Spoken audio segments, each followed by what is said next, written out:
Salut tout le monde, je vous retrouve aujourd'hui pour vous partager 10 anecdotes sur mes tournages équestres. Je reçois souvent des questions sur la conception de mes vidéos, les personnages que j'incarne, etc. Donc j'ai décidé de vous parler des coulisses de mes derniers courts-métrages et sketchs. J'ai déjà publié une première vidéo sur le sujet, donc si tu ne l'as pas encore vue, je te conseille d'aller la regarder d'abord. Et sans plus attendre, c'est parti! Dans le sketch Mon cheval préfère être seul, Vasco et 10 de cœur incarnent un duo d'équidés fusionnels. Mais ce que beaucoup d'entre vous ne savent pas, c'est qu'ils ne s'étaient jamais rencontrés avant le tournage. C'était un pari assez risqué parce que nous n'étions pas du tout certaines qu'ils s'entendraient et que nous pourrions obtenir les plans souhaités. Mais contre toute attente, ils ont directement accroché et ne se sont pas lâchés du tournage. D'ailleurs, on a pas mal galéré à filmer les scènes où 10 est censé snobber Vasco. Impossible de les décrocher l'un de l'autre. Mais c'est pas possible. Mais haïssez-vous. Et c'est pas possible d'être aussi amoureux l'un de l'autre. Mais c'est trop chaud. Mais non, mais pourquoi vous vous aimez? Ne vous aimez pas. Détestez-vous les uns les autres. Pour le moment, 4 personnes se sont succédées dans le rôle du journaliste sur mes épisodes Cavalmag. Raphaël, Camille, Lisa et Romain. On ne s'en rend pas forcément compte, mais c'est celui qui incarne le journaliste qui a la mission la plus difficile sur le tournage, puisqu'il est à la fois acteur et cadreur. Il doit surveiller le plan, donc faire en sorte que tout soit net et propre, connaître son texte, avoir une intonation crédible, sans compter la voix off à enregistrer derrière. Vous l'aurez compris, il s'agit d'un travail et d'une préparation en béton, donc merci à ceux qui ont endossé ce rôle. Vous vous souvenez de cette fameuse scène où je me fais écraser le pied? Je ne sais pas combien de prises on a dû faire pour l'avoir, mais on désespérait parce que Berkheim refusait de me marcher dessus. Il m'évitait du mieux qu'il pouvait, le pauvre, si bien qu'au bout d'un moment, on a décidé de laisser tomber et de retenter le lendemain. Là encore, on a dû s'y prendre à plusieurs fois, mais on a finalement réussi à obtenir ce qu'on voulait. Non, il a évité ton pied soigneusement. On lève. Mais où est le respect? Allez, rentre dans Sixtine et écrase tes pieds. Vas-y, rentre-moi dedans, rentre-moi dedans. Oh non, il a glissé son pied sous le tien. Oh là là, oh là là. Ah, il m'évite. Vas-y, piétine-moi. Il t'évite tellement ton pied. Ah, le bordel.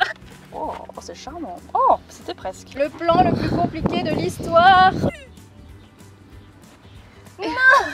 Le dernier opus de ma trilogie Moi Petite Cavalière a été très éprouvant à jouer parce que j'incarnais 4 personnages différents et qu'on a tout tourné dans la même journée. J'ai donc interprété dans l'ordre la Sixtine qu'on pourrait qualifier d'actuelle, la Sixtine de 80 ans, la Sixtine de 10 ans et Priscille, la cavalière pouf. Autant dire que je m'embrouillais carrément les pinceaux au bout d'un moment entre les différentes voix et gestuelles. Heureusement, j'ai été épaulée par Lisa qui a fait un super travail au cadre et à la direction.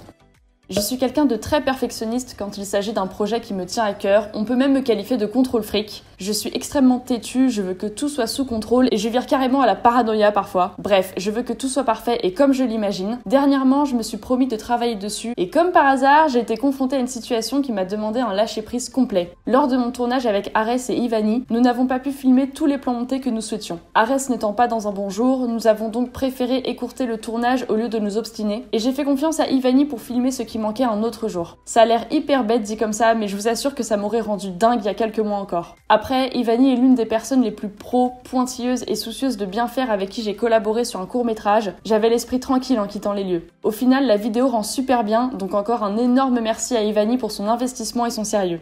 S'il y a bien une scène qui me touche particulièrement dans son rendu final, c'est les adieux entre Pirate, joué par 10 de cœur, et Anne dans le court-métrage qui s'intitule Vendre son cheval. Dans la voix off qui accompagne ces images, Anne ne simule pas ses larmes. En enregistrant ces mots, elle pensait à Callaghan, son trotteur décédé. Ce n'était absolument pas prévu, je ne pensais pas qu'elle s'investirait autant dans ce rôle, et je veux vraiment la saluer une fois de plus pour sa performance parce que je la trouve hyper touchante et hyper juste. Bon, maintenant on repart sur une anecdote un peu plus joyeuse. Je vous ai déjà parlé de ma mémoire de poisson rouge dans ma première vidéo sur les coulisses de mes tournages, donc vous vous doutez bien que je ne raffole pas des scènes de dialogue. C'est le plus long à tourner, le plus délicat aussi, parce que si on veut un son qualitatif, il faut que la météo soit parfaite et les alentours le plus silencieux possible, donc pas de vent, de pluie, d'avion ou autre nuisance sonore. Et ça c'est pas toujours évident. C'est d'ailleurs pour éviter de m'arracher les cheveux que je tourne très rarement de courts-métrages en automne, en hiver ou au début du printemps. Si encore t'avais des problèmes d'argent, attends. Si encore t'avais des problèmes d'argent. Attends, quoi, il y a eu un truc. Oh non. Si encore t'avais des problèmes d'argent. Oh non, mais le vent. On me demande très souvent comment je trouve l'inspiration pour écrire mes courts-métrages. La réponse est assez simple. Je tire mes idées de mon quotidien équestre, d'histoires et d'expériences que j'ai vécues ou entendues. Par la suite, tout est romancé, tiré par les cheveux et métaphoré pour que le tout soit plus divertissant et amusant. Certaines copines youtubeuses et leurs loulous sont également de vraies muses pour moi.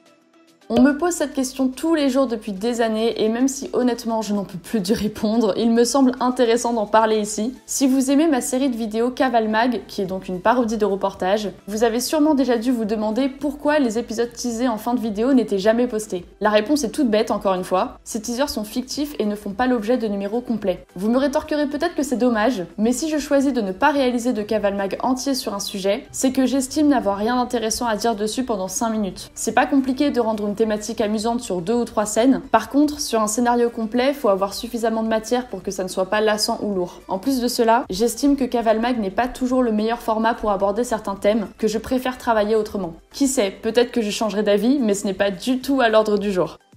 Certains sketchs demandent un profil d'équidé vraiment particulier, que j'ai parfois du mal à trouver dans mon cercle de connaissances. J'ai donc décidé de lancer des castings sur Instagram quand c'est nécessaire, donc si un jour tu vois une annonce passer dans ma story et que ton cheval répond aux critères, n'hésite surtout pas à me contacter. Je vais pas te mentir, c'est beaucoup de boulot et ça prend du temps, mais le midi je te paye le McDo ou le resto, tradition oblige. Pour l'instant, je ne suis tombée que sur des gens adorables et bienveillants qui mettaient tout en œuvre pour que le résultat soit le mieux possible, donc merci à eux et à tous ceux qui m'aideront pour mes futurs projets. C'est tout pour moi, j'espère que vous avez aimé en apprendre un peu plus sur ce qui se cache derrière le rendu final de mes sketchs. Sur ce, je vous embrasse et je vous dis à la prochaine. Ciao!